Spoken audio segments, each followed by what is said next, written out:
Perhaps I should apologize, though I had nothing to do with getting the illness. I got the flu shortly before I was to speak last time, and I really want to thank you for stepping in. It was great of you to do that. You had all of 30 minutes to prepare for that, and we all are grateful. I was especially. You never know when things like that are going to happen. First time I'd ever had to cancel, but I knew that you didn't want me to come down here and throw up on you, so I chose to do that at home. The Civil War was raging, and it was becoming increasingly more bloody and brutal.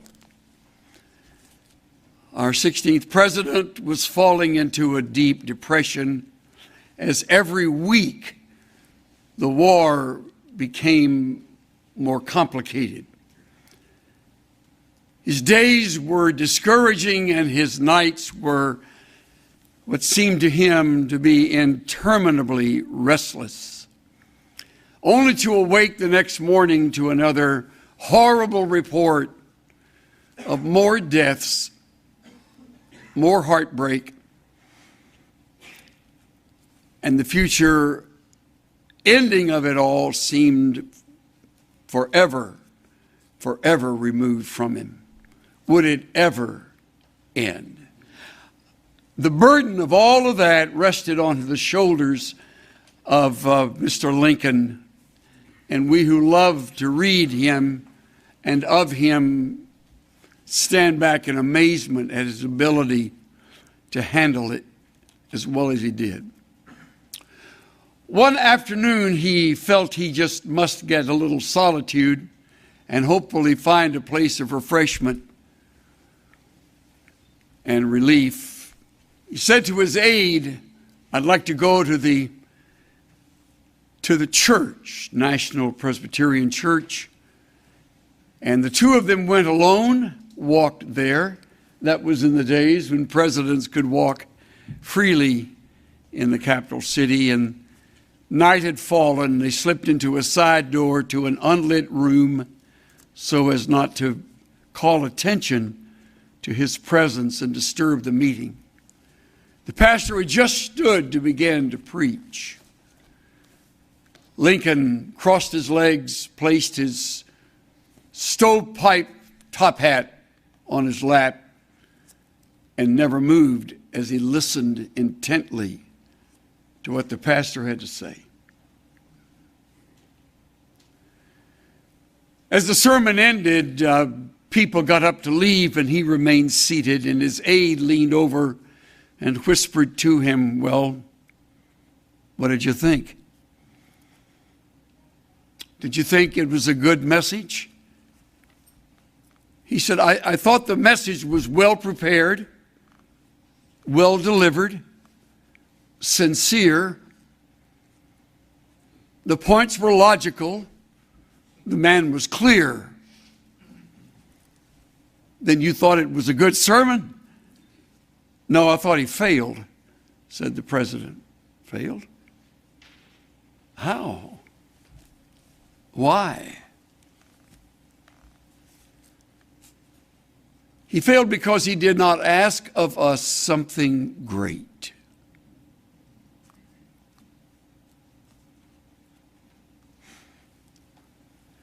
I've thought about that story, and I've thought about that fact on many occasions. I thought about it this morning on my way in to the seminary. I don't want to fail today in that one area, and I don't think I will, because I have his word that asks of all of us something great. You're sitting here this morning. Most of you are students at the school. You're engaged in your studies. You are in some phase of those studies. Some of you nearer graduation than others. Some of you have just begun. I think I probably speak for most of you when I say, unfortunately, that you really don't ever see yourself engaged in something great. We've been taught very well to do the little things well, and we should. To be faithful behind the scenes, and there's everything right about that. To cover the bases, to become the wind beneath another's wings, to stand along them and, if necessary, in their shadow, and do the work that God's called us to do with the training He's given us. And as a result, the last place most of you see yourself is in a great place, a place of sizable significance, where your life touches many people. It may be in a church, it may be in another culture, through another language. It may even be someday serving as a professor at a seminary or a Bible school or some other educational institution. But whatever it is, as you've told yourself over and over, I want to be faithful in the little things. I want to do what God would have me do, and I applaud that, and I commend you for that. But I warn you, you may have forgotten, though I don't plan to speak on it, that the prayer of Jabez was a prayer filled with faith. Do something great through me, God. And as he asked that, he asked it with humility, not to make a name for himself or a place where they'd remember him, but he just prayed that he would be able to live above and beyond what had been his life in the past, what seems to have been somewhat broken. But the person I have in mind is going to surprise you, because he never, ever at this time in his life thought he would ever be in a place of greatness where God would do something great through him.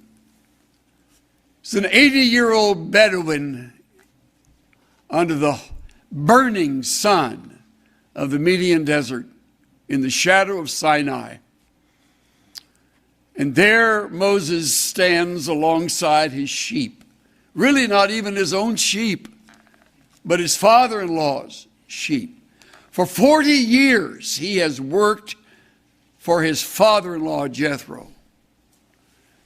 For 40 years he has led the sheep in the wilderness.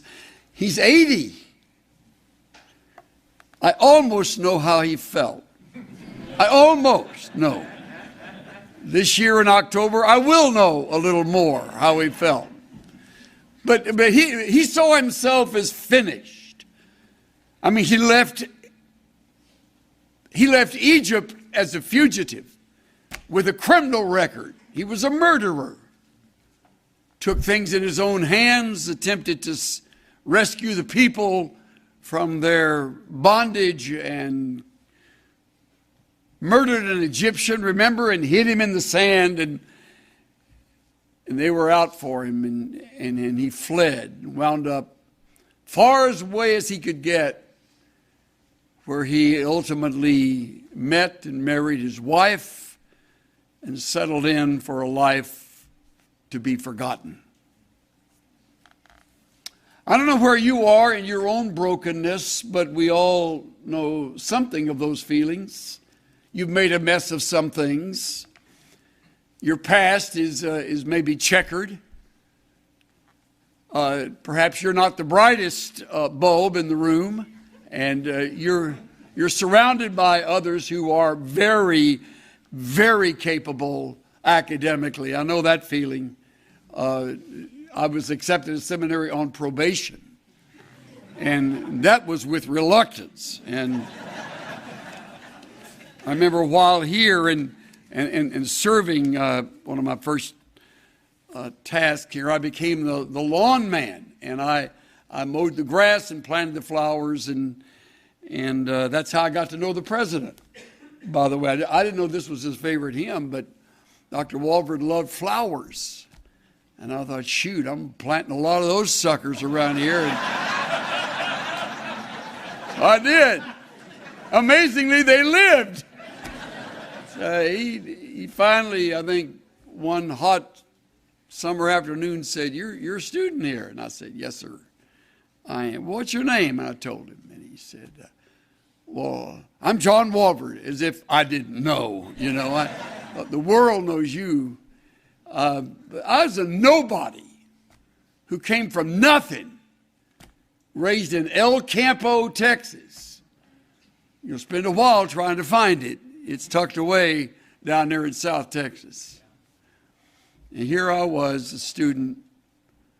Never in my life ever did I think there would be much that would come as a result of my studies here. Whatever God planned was fine with me. Whatever it was grace.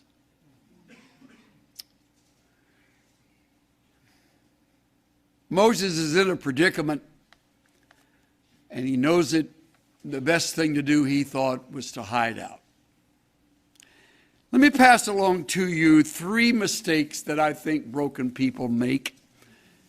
And after I give those to you, I'll do a quick, breezy journey through this battle he has at the burning bush, and then I'll tie it with a couple of thoughts. People who are broken often run before they are sent.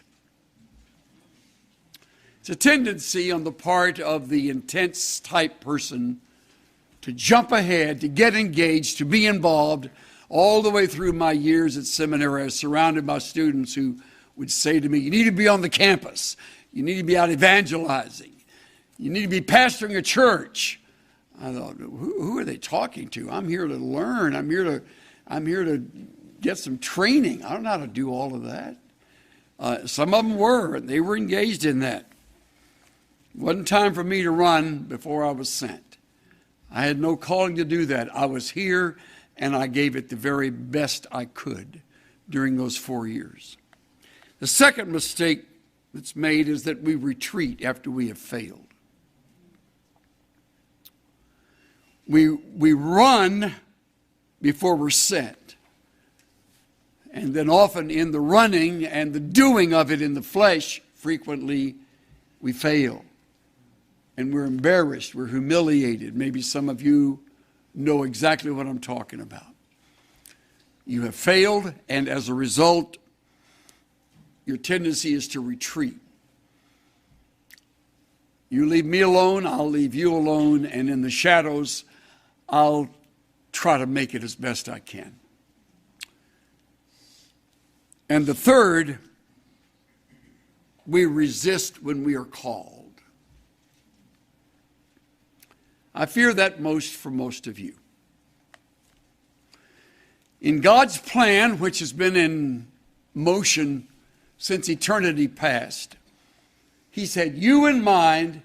He has a future for you and a hope, a plan that will unfold. And right now, you don't have a clue. Some of you think you do, but you really don't know ultimately how or where He will use you. I plead with you to stay open, because I can assure you it will include some surprises. Moses was in for the surprise of his life when he came upon a bush that wouldn't stop burning. Burning bushes in that Median desert were not that unusual, or in any desert for that matter. But a bush that wouldn't be consumed by the flame, that was unheard of, which caused him to look at the fire and say, this is amazing. Exodus 3, verse 3. Why isn't the bush burning up? I must go see it. Now you understand, he's never read Exodus 3. So he does not know that God is in the bush. He doesn't know that's where the voice of God will be heard. And I'm sure one of his first thoughts was, when he heard his name, Moses, Moses, first thought was, he found me. I'm not sure they were on speaking terms. We know nothing of his spiritual walk for 40 years. I mean, we have this image of Moses that is just phenomenal. I mean, born in this privileged family, wasn't privileged. Swam the Nile when he was a baby. He just swam the Nile. Grew up, looked like Charlton Heston. He didn't. That's not Moses. It's not Moses. Stephen does tell us he's mighty in words and deeds. I think he had a chest full of military medals. He was supremely significant to Pharaoh, who probably had his eye on him as a replacement until he blew it.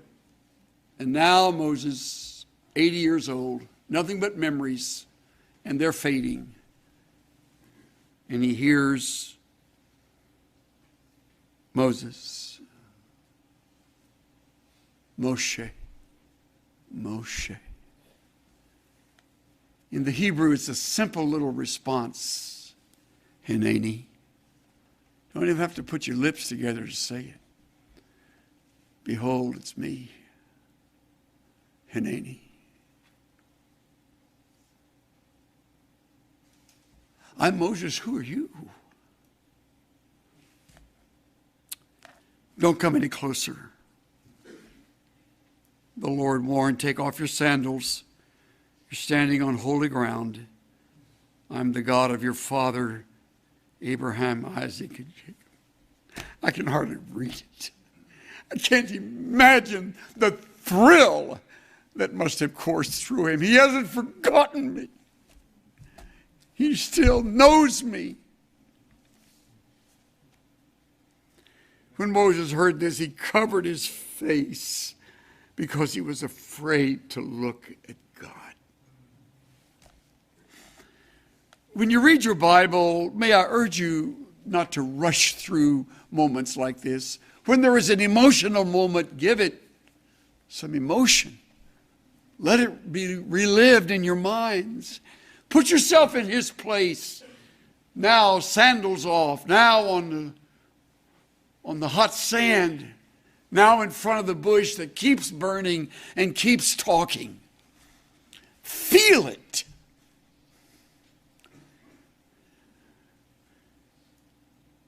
He covered his face because he was afraid to look at God. And the Lord asks of him something great. Does he ever?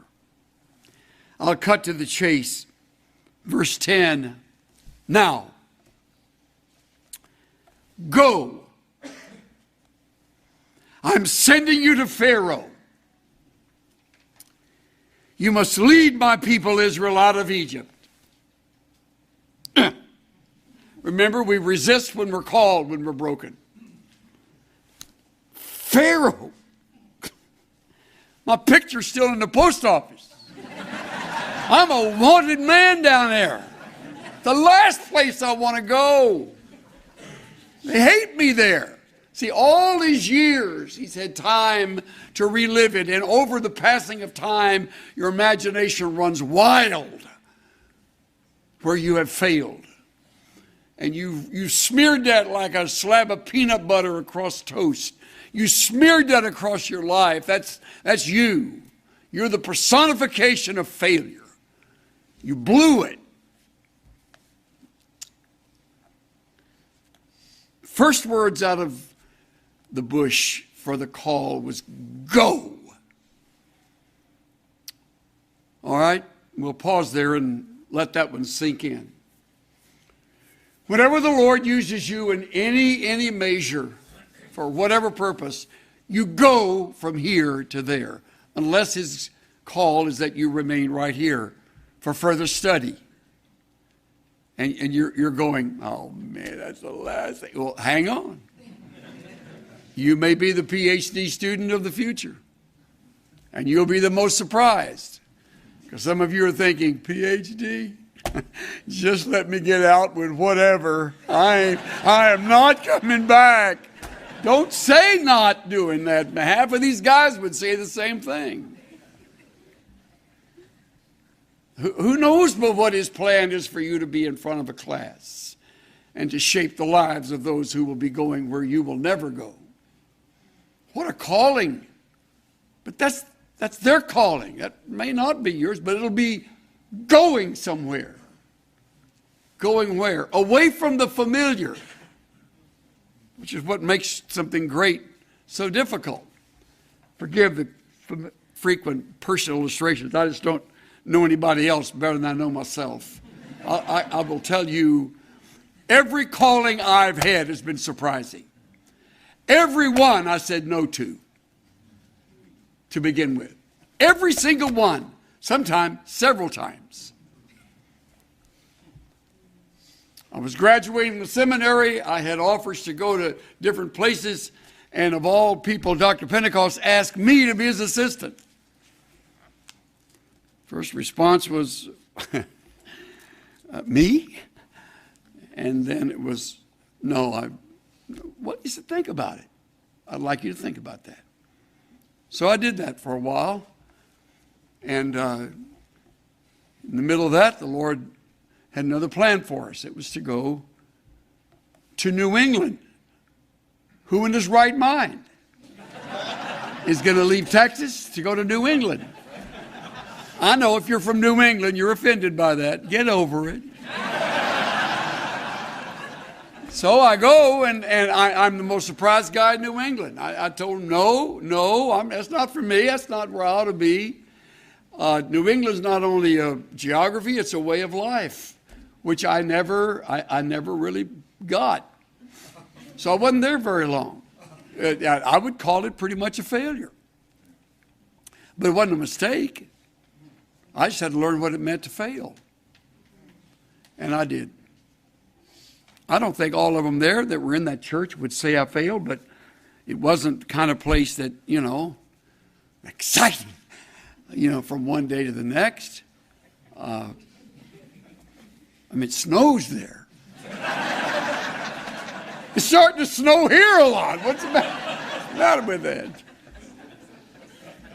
Anyway, to my surprise, the Lord tapped me on the shoulder and said, I want you back in Texas. And I said, no, I'm not going back there. I've been there all my life, and you need to go back there. No. So my wife heard, okay, Lord, I got it. I'm on the phone, and she's so anxious to leave. She said, I'll tell you what, honey, you pray about this while I pack. Okay? Yeah. So we wound up in Irving.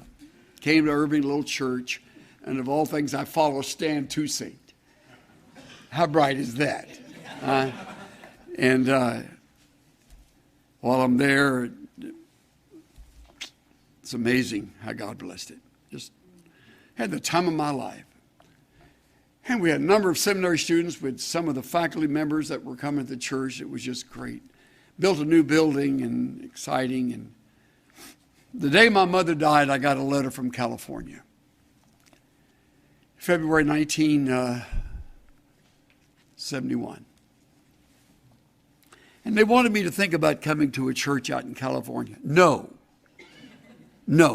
First of all, I'm grieving and got to prepare the funeral message for my mother.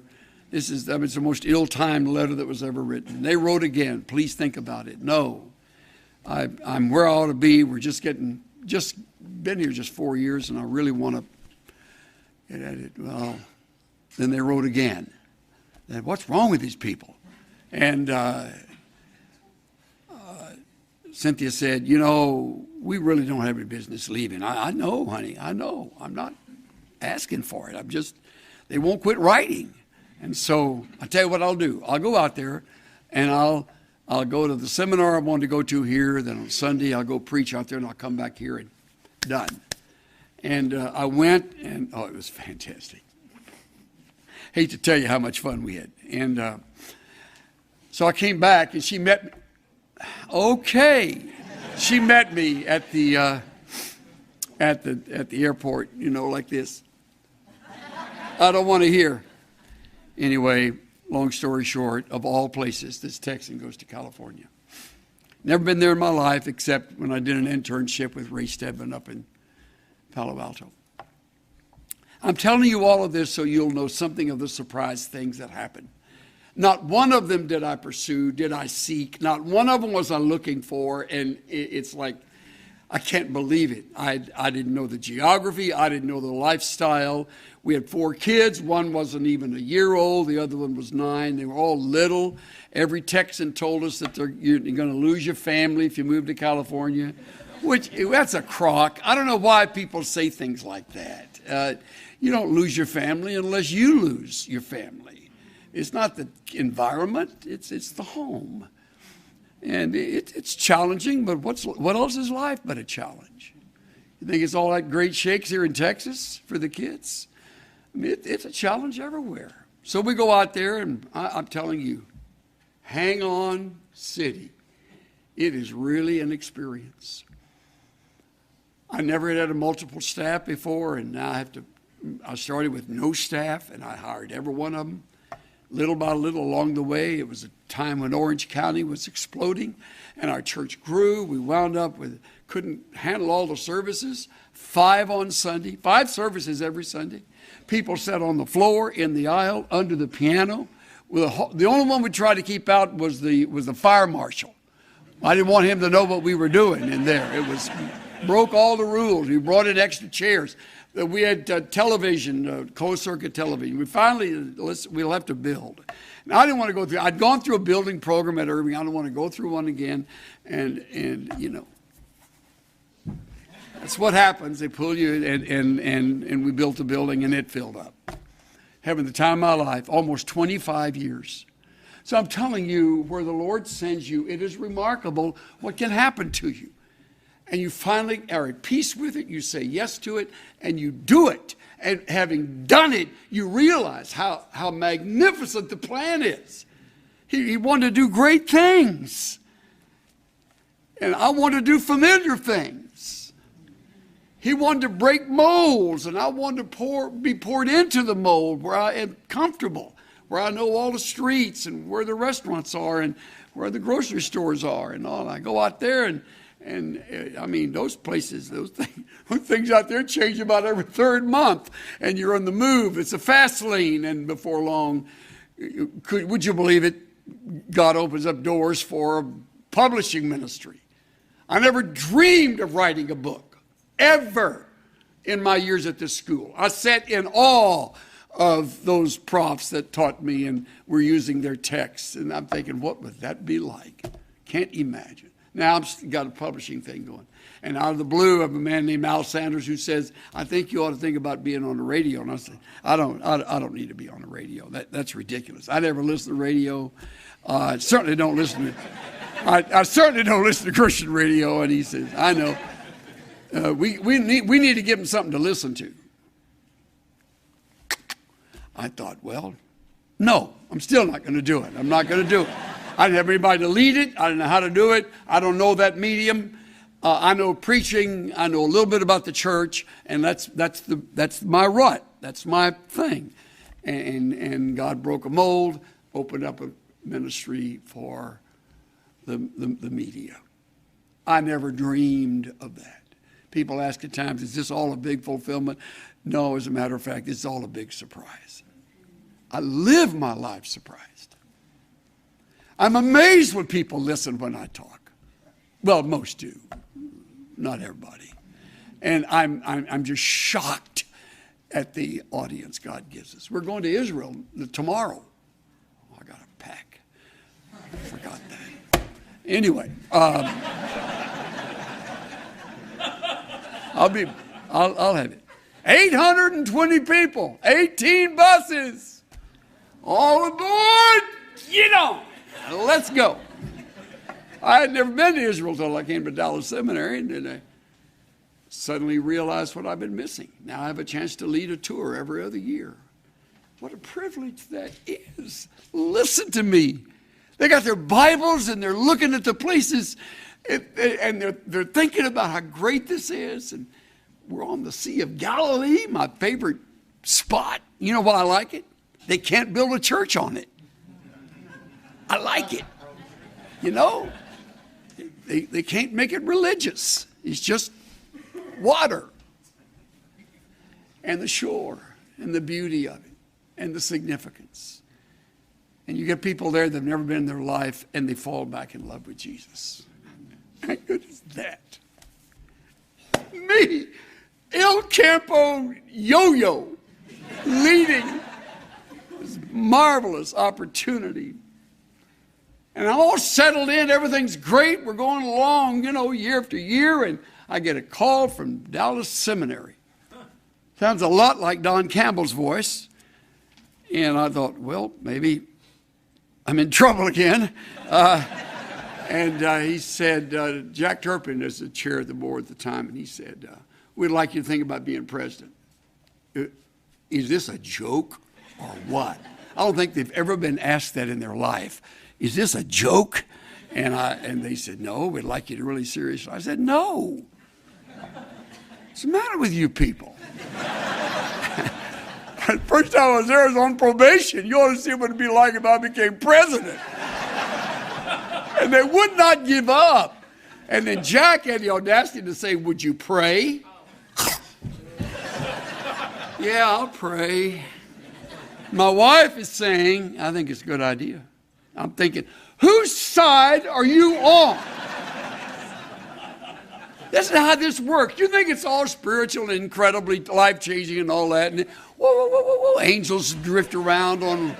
It isn't. It's whose side are you on? Well, I'm trying to listen to God. Well, you're out of luck. I'm not the one who did. And she's right. It drives me crazy. So I wind up here, and I realize when I'm here, they didn't need another scholar. Certainly didn't get one with me. What they needed was a shepherd. Somebody to tell these people, I love you. You're valuable.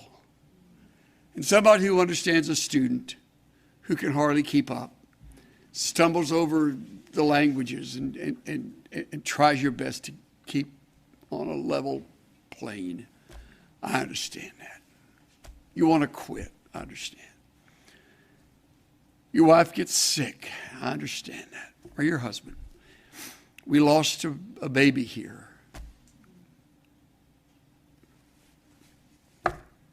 About finished us off. I understand that. So I come as a shepherd, and I have a chance to be with some people of whom the world is not worthy. And I realize that's what God had in mind.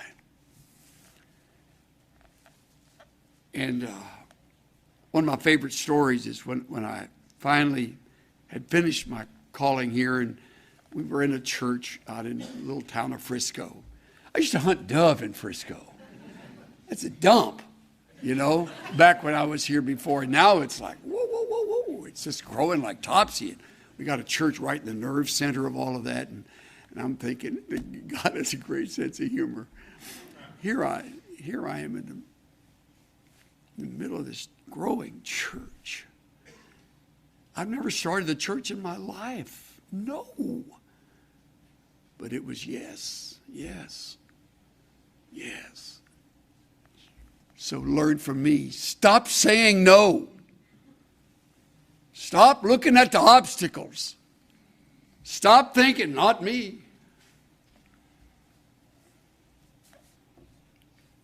So Moses protested to God and said, verse 11, who am I? You're nothing. Could have been the answer.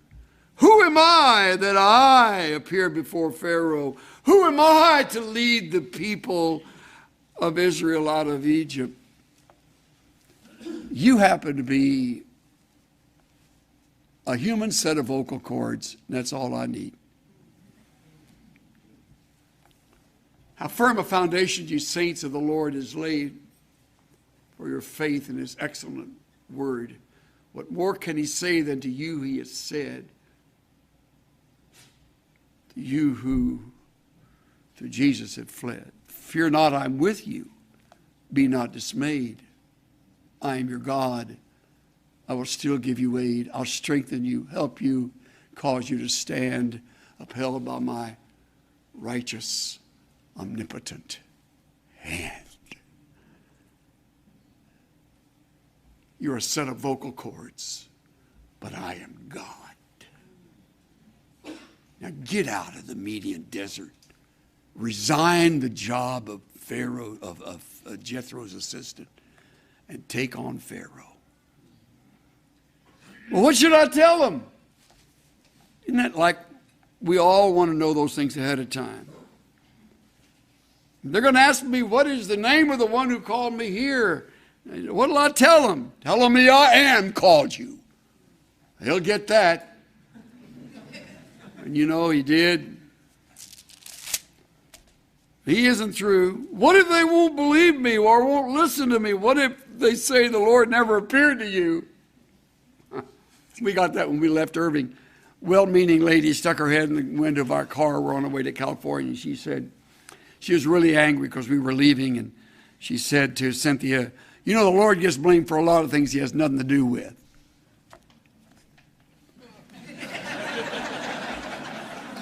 So I won't tell you my first Marine Corps response in the car. I just said to Cynthia, roll the window up. So she backed away and rolled the window up, and we drove off. And I said, honey, if you think about that, the rest of the trip to California is going to ruin the beginning. She just can't see past the nose on her face. She doesn't realize. We're not going because we're just craving to get out of here. We're going because we can't stay. Get that. And you can't expect them always to get it. Folks won't understand. Very few will go, you're in trouble. They all go, good. Get out. This is great. They will want you to stay if you've done what you should have been doing. But God doesn't wait for you to finish everything he starts. What if, what if, what if? And finally, Lord, I'm not very good with words. I never have been, and that's where his memory failed him, because he was mighty in words and deeds when he was 40. But when you follow sheep for 40 years, it's down to bah, bah. Your vocabulary tends to. I'm not very good with words, and then he said, Lord, please send anyone else. Man, I've prayed that. I've said that. Lord, just send anybody else. I don't want to do that. I'm not calling you because you want to do it. I'm calling you because I want you to do it. Would you please say yes? I'm asking of you something great. You know what most folks don't read? They don't read the end of chapter 4. Think about how Moses felt when this happened. Listen, Moses and Aaron returned to Egypt, called all the elders of Israel together. Aaron told them everything the Lord had told Moses. Moses performed the miraculous signs as they watched. Now listen, then the people of Israel were convinced the Lord had sent Moses and Aaron. Look at that. The people were convinced. And when they heard that the Lord was concerned about them and had seen their misery, they bowed down and worshiped. And flat on his back worshiping, or maybe on his face, Moses realized why the bush never burned up. You see it all so much later.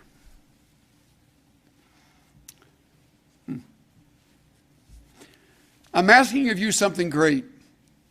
This message is not going to be a failure. I'm asking you to think yes. I'm asking you to be available. I'm asking you to learn from my frequent no. There's a wrong response when the Lord is on the other end of that phone call. Or when he brings before you something that you hadn't planned on. You're not in charge of your life. We're not our own. We're bought with a price. We're vessels to be filled and used. So get out of the way. Say yes.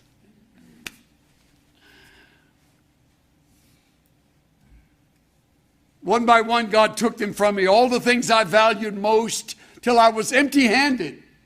Every glittering toy was lost. And I walked earth's highways, grieving in my rags and poverty, until I heard his voice inviting, lift those empty hands to me. So I lifted my hands toward heaven, and he filled them with a store of his own transcendent riches, till they could contain no more. And at last I comprehended with my stupid mind and dull that God couldn't pour his riches into hands already full.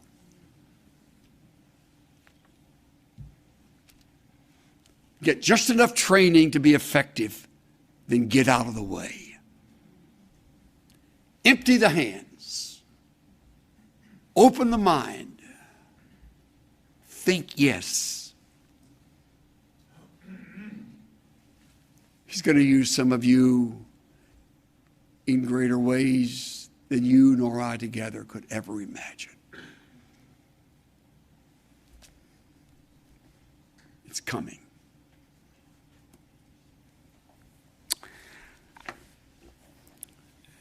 Dear Lord God, thank you for continuing to work in my life in such a way that I realize more and more how absolutely insignificant I am in this whole process.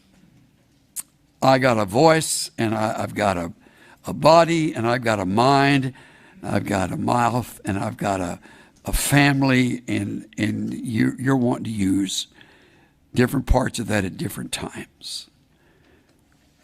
And keep me from making a mess of what you're planning to do. And I pray the same for those men and women who've listened so well today. Guard us all, our Father, from building those great big barriers based on a human viewpoint that thinks and says repeatedly, no, no, no, no, no, no, no, not me, no. And then let's learn from Moses, Lord, that the only way to go is with a yes. And then help us get out of the way. So I pray that you would fall upon us in a fresh way and communicate this again and again through late night study, early morning classes, in the middle of the day, and in the summer months ahead. We invite you to ask of us something great. In Jesus' name. Everybody.